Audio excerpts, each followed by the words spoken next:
안녕하십니까 여러분. 영어로 쓰여진 문학의 예와 감상 시간 신진용입니다. 이번에 저희들이 감상해 볼 작품은 걸리버 여행기가 되겠습니다.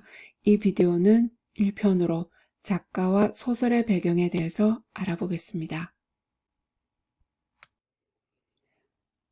네, 작가에 대해서 알아보겠습니다. 조나단 스위프트는 1667년에 태어나서 1745년에 타계한 18세기에 활약을 했던 영국계 아일랜드 소설가라고 하겠습니다. 조나단 스위프트는 1667년 아일랜드 더블린에서 영국계 부모 밑에서 태어나는데 아버지는 변호사 일을 성공적으로 해보려고 영국에서 더블린으로 이주를 하지만 어머니가 조나단 스위프트를 임신 중이었을 때 세상을 떠납니다. 그래서 큰아버지 밑에서 자랍니다. 더블린의 트리니티 컬리지를 나온 후 1688년 영국으로 이주를 합니다. 그때 조나단 스위프트의 나이가 21세. 영국에서 성공하겠다는 야심을 가지고 유명한 정치가 윌리엄 템플경에게 소개를 받습니다. 그리고 그의 비서로 일하면서 영국 정치계에서 자리를 잡기 위해서 노력합니다. 템플경의 비서로 일하면서 많은 글을 쓰게 되는데 아주 훌륭한 작가가 되기 위한 습작 경험을 이 시기에 많이 쌓았다고 할 수 있겠습니다. 그리고 템플경을 통해서 정치적으로 성공을 해보려고 하지만 출세는 하지 못합니다. 발표한 글들이 유명해지면서 당시 정권을 잡고 있던 토리당을 대표하는 정치평론가로 활동하게 됩니다. 하지만 이후에 정치 판도가 바뀌면서 위그당이 세력이 커지자 아일랜드로 낙향해서 더블린에 있는 성 패트릭 성당 사제장으로 일하게 됩니다.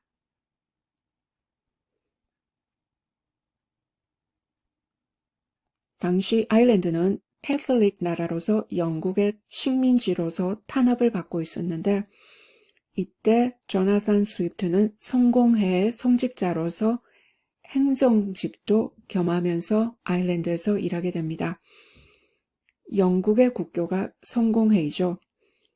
그래서 직분이 영국 성공회 성직자였고 이때는 종교와 행정이 분리되어 있지 않아서 행정직도 겸하게 됩니다. 당시 아일랜드는 영국의 식민지로서 조나단 스위프트는 그날의 기아와 가난이 점령국인 영국에 착취해서 기인하는 것이다 하고 영국을 비난하고 아일랜드는 스스로 운명을 개척하기 위해서 노력해야 한다는 내용의 글을 써서 아일랜드의 애국자 칭호를 받습니다. 노년에는 치매 증상으로 고생하다가 1745년에 생을 마감합니다. 조나단 스위프트는 결혼을 하고 가족을 가진 기록은 없지만 템플경의 집에서 생활을 할 때 어린 소녀 스텔라를 가정교사로 지도해 주었는데 이 스텔라가 자라고 성인이 되면서 죽는 날까지 조나단 스위프트의 평생 친구, 반려자가 되어줍니다. 스텔라가 죽었을 때 조나단 스위프트가 말을 할 수 없을 정도로 비참해했다고 하는데 결혼을 했는지 여부는 알 수 없고 비밀리에 결혼을 했을 것이다. 아니면 평생 플라토닉한 친구였다 하는 이야기들이 되고 있습니다. 아니면 스텔라와 조나단 스위프트가 아버지가 같을 수도 있었다 하는 추측이 있는데 조나단 스위프트의 어머니가 템플경의 아버지와 관계를 가져서 태어난 사생아가 조나단 스위프트고 스텔라가 템플경의 아버지와 한유 사이에서 태어나서 둘의 관계가 이복 형제였다. 이복 형제였기 때문에 세상에 알릴 수 있는 그런 관계가 아니었다는 등 여러 가지 추측이 있다고 하겠습니다. 네, 걸리버's 트래블스는 1726년에 처음으로 출판이 되는데 그때 조나단 스위프트의 나이가 59세. 영문학의 고전이며 또 초기 소설 형태를 대표하는 작품이라고 하겠습니다. 18세기에서는 영국의 소설이 그때 태어나고 있었습니다. 작가들이 소설을 쓰기 시작한 그런 때라고 하겠습니다. 여행 기록으로 쓰여져 있고 모험 이야기, 정치적 우화를 섞어서 쓴 풍자소설이라고 하겠습니다. 여러 곳을 주인공이 여행하는데 당시 정치, 사회, 인간 본성에 대한 조나단 스위프트의 독특한 시각과 해석을 제공해서 풍자적 소설로 널리 알려진 작품이라고 하겠습니다. 제가 이 책에 관심을 가지게 된 것은 이 영상 이전에 이상한 나라의 앨리스라든지 1984년 동물농장들을 했는데 19세기, 20세기 초의 영국 작가들이 이 책에서 많은 영감을 받았다고 해서 관심을 가지게 되었습니다. 작가들의 자서전을 읽는데 어린 시절에 걸리버 트래버스 책을 아주 관심 있게 재미있게 읽은 그런 언급이 되는 경우가 많았습니다. 그때는 따로 TV나 만화나 공상 과학소설이 있었던 것도 아니고 또 18세기 무렵은 사실 소설이라는 장르가 태어나는 때라고도 하겠습니다. 많은 작가들, 19세기, 20세기 초기의 작가들이 걸리버 트래버스에서 영감을 받았고 영향을 받은 작품을 썼다고 하겠습니다. 이상한 나라의 앨리스는 몸이 커지고 작아지고 거기에 따라서 경험하는 것들을 이야기로 썼고 조지 오웰의 동물농장을 보면 동물들이 말을 하고 사람들보다 더 착실하고 도덕성 있게 살아가는 것을 보여주면서 정치적으로 많이 꼬집고 풍자하는 것을 볼 수가 있습니다. 또 이런 데서 걸리버 트래버스의 영향이 많았다. 그렇게도 볼 수가 있겠습니다. 조나단 스위프트가 살았던 18세기 전반은 영국의 정치가 많은 변화를 있었습니다. 17세기에 찰스 1세가 왕의 권력이 신의 영역이라는 것을 주장하고 그 영향력을 행사하려다가 의회와 불화가 생기고 참수형을 당합니다. 왕을 지지하는 세력들에 의해서 왕권은 회복을 하지만 의회의 존재를 인정하고 같이 일하는 쪽으로 가게 됩니다.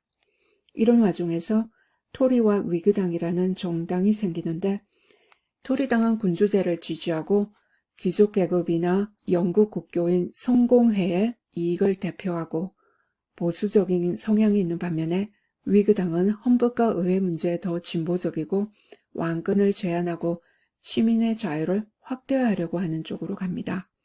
시간이 지나면서 토리당은 영국의 보수당이 되고 위그당은 자유당이 됩니다. 이때 현대 영국 정당 정치가 시작이 되었다고 하겠습니다. 한국은 이때가 조선시대로서 숙종, 경종, 영조가 재위했을 때인데 파벌 싸움이 심했고 유교가 발달했던 시기라고 하겠습니다. 조나단 스위프트는 토리당과 결탁해서 일을 하다가 위그당이 이후에 정권을 잡자 사실 정치적으로 출세할 수 있는 길을 다 잃어버리게 됩니다. 영국에 남고 싶지만 아일랜드의 성직자 직분을 받고 아일랜드로 가서 일을 하게 됩니다. 영국 정치가 민주주의로 나아가는 첫걸음을 하는 시대였지만 워낙 격동이 심한 시대라 줄을 제대로 서지 않으면 반역죄로 몰려서 감옥에 가거나 사형을 당하는 일도 허다했습니다. 조나단 스위프트는 템플경과 일을 하면서 정치인들 때로는 왕과도 일을 하게 되는데 그 상황이 꼴불 걸릴 때가 많습니다. 그것을 글로 써서 알리고 싶은데 잘못했다가는 반역죄, 신성모독죄로 목숨이 날아갈 수 있으니 조심해야 됩니다. 그래서 많은 글들을 익명으로 쓰고 세타이어라는 스타일로 쓰게 됩니다. 세타이어라고 그러면 풍자, 비난해야 할 상대를 간접적으로 꼬집어주는 것입니다. 이런 스타일로 쓰게 되면 바로 직접적으로 대상을 밝히지 않고서도 세상 일을 비판할 수 있습니다. 때론 익명으로 책을 출판해서 그 책을 출판해준 출판사 업자들이 잡혀가서 작가의 정체를 밝히라고 하는 수모를 당하기도 했습니다. 걸리버 트래버스는 이런 배경 속에서 쓰여진 세타이어를 이용한 책으로 멀리 여행가서 온갖 희귀한 경험을 하는 것으로 재밌고 환상적으로 쓰여졌지만 사실은 영국 정치상, 영국 정치인들을 많이 꼬집어 놓고 비판한 책입니다. 책에서 자주 걸리버가 온 나라에서 일어나는 상황에 대해서 비판하는 것이 많이 나옵니다. 그것이 책이 진행이 될수록 심해지고 주인공의 인간 혐오가 끝에 가서는 극치에 달합니다. 가족도 상봉하고 싶지 않습니다. 네, 그래서 재밌고 환상적인 모험소설이지만 세상과 인간을 엄청나게 꼬집고 비판한 책이라고 하겠습니다.